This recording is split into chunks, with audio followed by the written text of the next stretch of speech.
Hai everyone, kenalin nama aku Dinda, dan di sini aku akan membahas tentang suatu fenomena tidur yang cukup unik yang biasa kita sebut sebagai ketindihan atau bisa juga disebut sebagai sleep paralysis.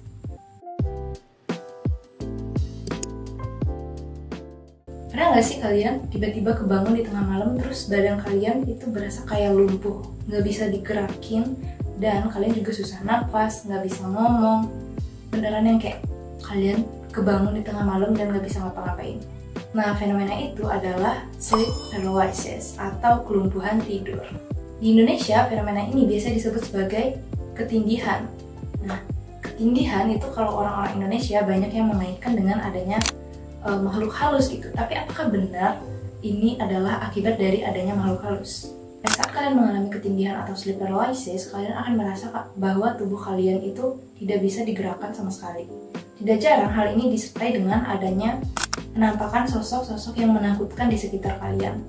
Namun fenomena ini bisa dijelaskan secara ilmiah, di mana fenomena ini dapat terjadi ketika adanya transisi dari tidur dan bangun, atau lebih tepatnya berada di fase tidur rapid eye movement.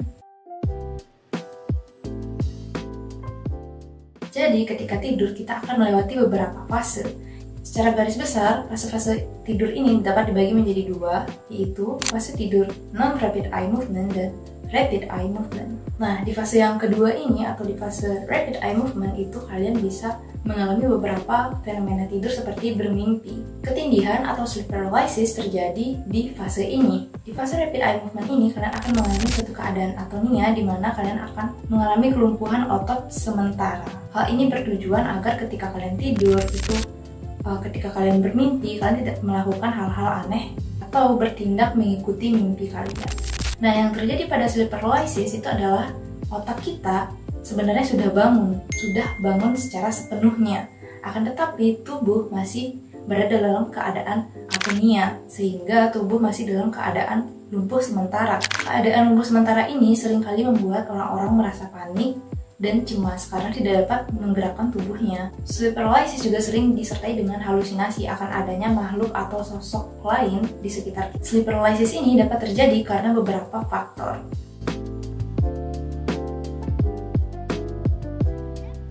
Yang pertama adalah ketika pola tidurmu tidak teratur. Kemudian dipengaruhi juga oleh tingkat stres seseorang.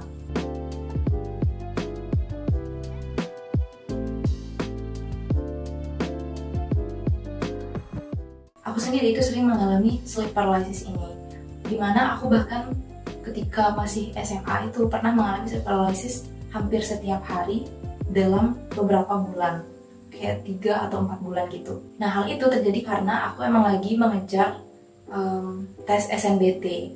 Jadi saat itu memang pikiran aku tuh sedang tidak baik-baik saja, sedang stres dan banyak pikiran lah istilahnya, dan aku juga sering tidur yang tidak teratur atau pola tidurnya tidak teratur.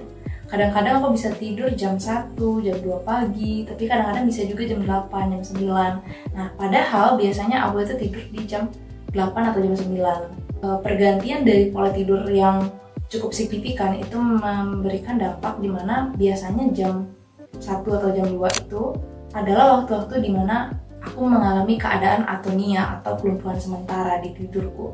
Akan tetapi karena aku masih tersadar di jam-jam tersebut dan aku mencoba untuk tidur di jam-jam tersebut, jadinya aku mengalami ketindihan ini. Jadi di jam 2 atau jam 3 itu biasanya aku mengalami ketindihan.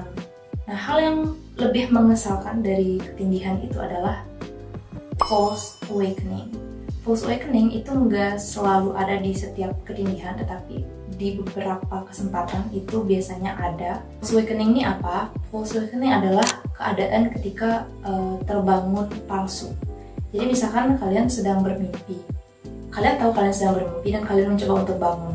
Nah, ternyata kalian berhasil bangun dan kalian melihat di sekitar kalian benar-benar seperti kamar kalian sehari-hari gitu. Kalian melihat ada lemari, ada meja, kursi, dan segala macam yang benar-benar mirip seperti lingkungan kalian. Padahal di saat itu kalian masih bermimpi.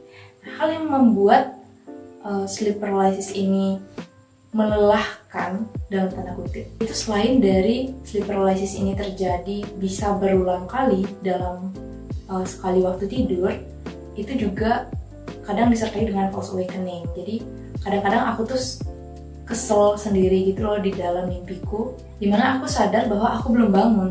Jadi aku mencoba untuk bangun, tapi kemudian aku sadar aku tuh belum bangun, dan aku mencoba untuk bangun lagi, dan aku mengira aku sudah bangun tapi ternyata belum.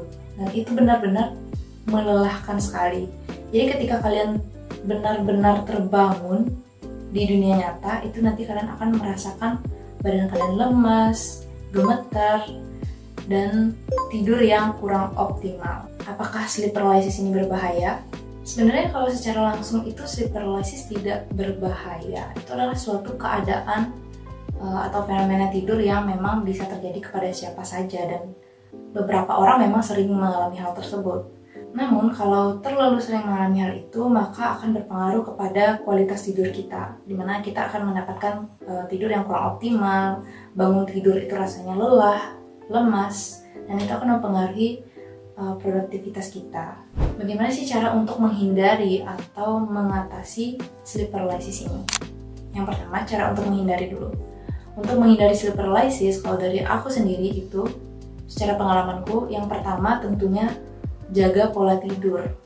Jika kalian tidurnya biasanya jam 11, jam 12, ya udah tidur jam 11, jam 12, atau lebih awal dari itu nggak apa-apa.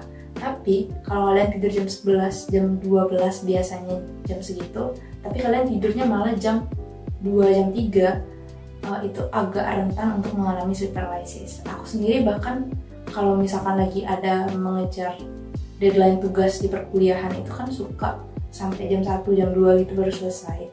Terus jam 3 aku baru tidur. Nah, sebelum tidur tuh aku udah menyiapkan diri bahwa sebentar lagi aku bakalan kena ketindihan gitu. Dan emang bener, itu kejadian di aku. Emang bener ketindihan. Nah, selanjutnya, kalau kita sedang di dalam ketindihan, apa yang harus dilakukan? Yang pertama, kalau kalian memang agak takut dengan suasana atau keadaan ketindihan itu sendiri, kalian bisa mencoba untuk bangun. Caranya bagaimana? Kan kita nggak bisa bergerak tuh. Nah, cara yang pertama, kalian bisa mencoba menggerakkan bagian-bagian tubuh kayak jempol kaki. Itu agak cukup efektif sih di aku. Jempol kaki, kemudian pundak kalian juga bisa digerakin gitu, dicoba digerakin. Kalau misalkan nggak bisa, kalian bisa coba berbicara atau bergumam. Nanti orang di sekitar kalian kalau nggak itu bakalan membangunkan kalian. Tapi kalau memang kalian itu tidurnya sendiri, terus badannya nggak bisa digerakin, nah itu saranku sendiri sih, kalian gak usah panik. Fase ini akan terlewati, jadi kalian cuma perlu tenang aja, diam aja, relax, nanti dia akan terlewati sendiri kok pastinya. Baik, mungkin sekian dulu dari aku. Semoga bisa menambah insight dari teman-teman sekalian, dan untuk yang sedang mengalami sleep paralysis, semoga bisa semakin jarang terjadi sleep paralysisnya, dan kalau bisa sih berhenti mengalami sleep paralysis karena itu beneran capek banget dan mengganggu kualitas tidur. I'll see you guys in my next video. Bye!